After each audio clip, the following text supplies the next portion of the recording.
This channel is for educational purposes only. Please do your own due diligence before making any investment decisions. Hi, this is Joe Rabil. So what we're going to do today, I had a question from a previous video.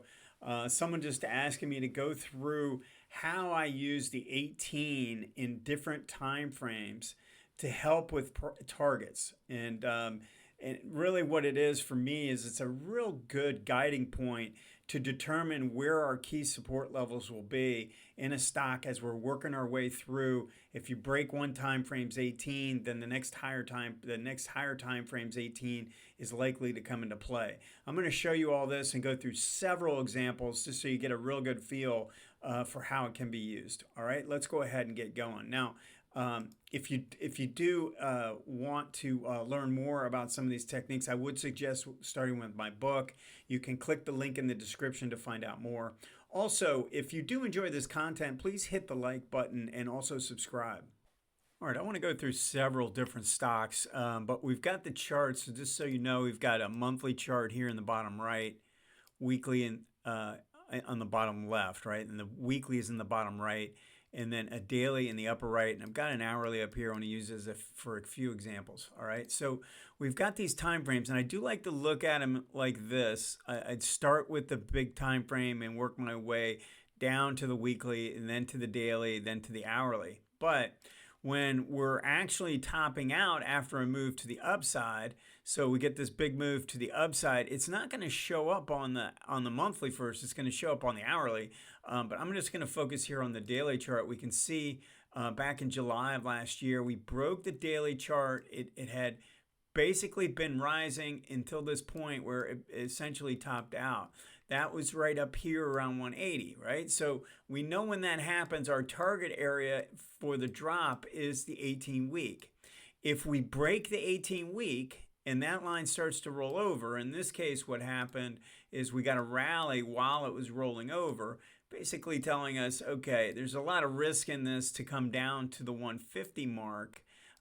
As this has rallied up and the 18 on this time frame has rolled over. All right, so we start out with the 18 on the daily chart. Let's say you can do it off the hourly to start, and then go to the daily, and then look at the weekly, and then look at the monthly. All right, and essentially we want to just track this. Now, what's interesting is if you notice, if you hold this line, okay, now we're actually looking at it in reverse, and we're saying I'm looking for the 18 on this time frame to start turning back around and be in line with this one, okay?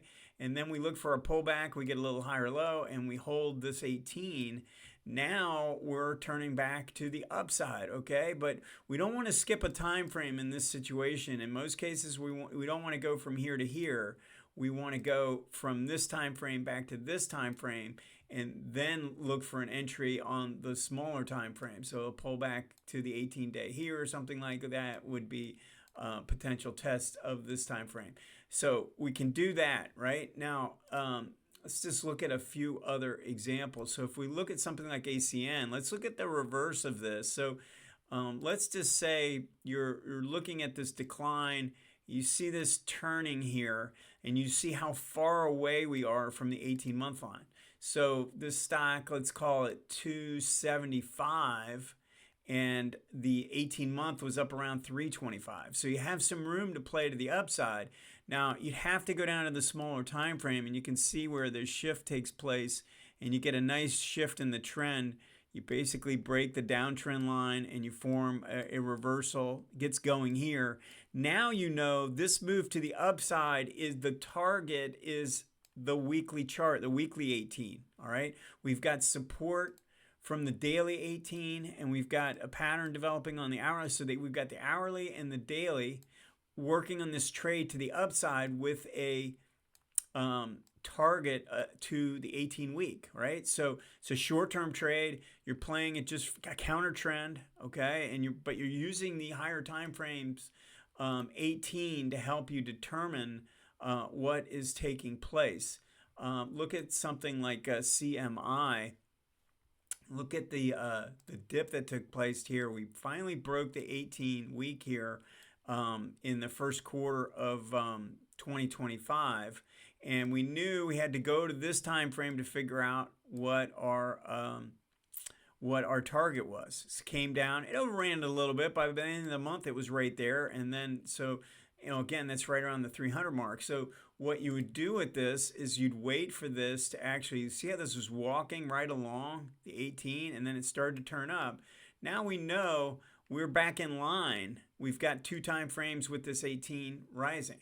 All right, but we're using that to help us guide. This is helping us guide where to expect support to come in. All right, let's see if I can give you another example. If we're looking at something like AMD, right? AMD goes through a decline. So this 18 is broken and turns down. We know the target area is the 18 on the next higher time frame. Look at how it bounced off that for several weeks, and now it's trying to turn back to the upside. Notice this break of the 18 and how it held right at the 18 week, right? So we got an 18-day break, and we're looking for a decline. Now, this didn't spend as much time at the 18 as this did. Why is that? Well, it was a much more orderly consolidation pattern. This was much more violent in the sell-off, so it's going to take more time to get itself up and going. That's why I use momentum. Momentum can help you gauge how strong that decline is. You can see it in the price action, but it's a lot easier and saves you some time when you use the indicators the way I do. So we can see that off of this time frame where we've got 18 acting as support on the weekly. So the key to understand here is that the weekly is in command. All right, that is the time frame that is in control. It's showing it here again. Right? So if you can do that, you know which time frame to really focus in on. If we look at the CMI, yeah, it had this decline and came down to the 18, but the time frame that was really in command looks to me like it was pretty much the daily chart, especially from November on. We were pulling back and holding the 18 in a sequential wave fashion. Right? We never really got a pullback all the way to the 18 here through this whole period from July, the last half of 2025. We had opportunities at the 18-day, but not at the 18-week. Okay, so if you think about it, we want to make sure we can understand which time frame is really kind of controlling things. If we look at something like Agnico Eagle Mines, it's so crystal clear from 2024 on. We pulled back to the 18 on the weekly 18, pulling back, pulling back, pulling back, pulling back. This is the time frame of choice. This is the time frame we focus in on. Now, there was a period where we got stretched away from the 18-week, and notice how this is the time frame that was given the opportunities. So if you're looking at it in this way, you can really see when something is jetting away from one time frame and that you're getting setups on the next lower time frame. A really good approach just to be on the lookout for and watch and to see where to focus your efforts, right? Do I want to look at it off the weekly chart, or want to look at it off the daily chart? And I think if you do that, you're going to find that there are plenty of opportunities. If you can find stocks that have a sloping 18, that is the key. If you have something where the 18 is flat and going sideways like this, and we're not respecting the 18, and now all of a sudden look at how we're starting to respect the 18. So this is starting to look more intriguing. Now what we need is a pullback that respects the 18 week, right? We're starting to respect the 18 month, but now can we respect the 18 week? And if we get that, see how this was overrunning the 18 week, overrunning in both directions. It was going up and down through. Same thing on a monthly basis. These are what you avoid. You got to avoid playing this type of stuff. Now, you might have had a few trades off the daily time frame, but you really want to use 2 time frames together. And if we can get a pullback on this time frame and then wait for the daily to turn back up in unison with that, something like that, then we have a nice little setup where all the time frames are aligned. And that's really where you're going to make your bigger bucks, right? That's where you're going to find the bigger wins and stuff like that. Let's just keep going through a few more stocks. So if you look at something like this, State Street is breaking the 18-day now. So we know the next target area is somewhere around 120, 121 is probably the area where it's going to try and hold support. But if it ends up breaking the 18-week line and that line rolls over, then we know that we're probably headed down closer to 100, lower hundreds, 105, something like that. That's where the 18-month, and you give it a little room because you know that it's rising, so it's probably going to meet up with it at a slightly higher level. It could be as high as 110 or something like that. But at least gives you a ballpark area to be on the lookout for as a stock is starting to go through a correction phase. So I know next area to watch is this 120 level, and then if it can't hold that, then we're probably heading down to 105, 110, something like that. So really good method to do that. Look at something like Walmart has been riding this. Look at how it rode the 18-week on these pullbacks. Really good action, and then it kind of jetted away and then broke it, and found support just above. It didn't come all the way to the 18, but it came on the monthly chart, but it came pretty close.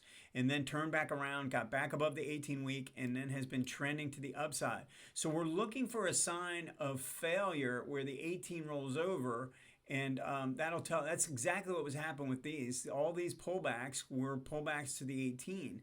Now, I mean, if this is going to go through something a little bit more serious, we're going to have to break the 18-week, and then we'll work our way back down to the 18-month line. So just keep this in mind. This is an approach that I've been using for a long time. I think it can help you identify where target levels can be in different trades. If you're trading off the weekly and the daily and you're working your way up on the monthly chart will give you a pretty good target area. If you're breaking down, at least you know what your risks are to the next time frames 18. All right, use this to your advantage. Let me know if you have any questions.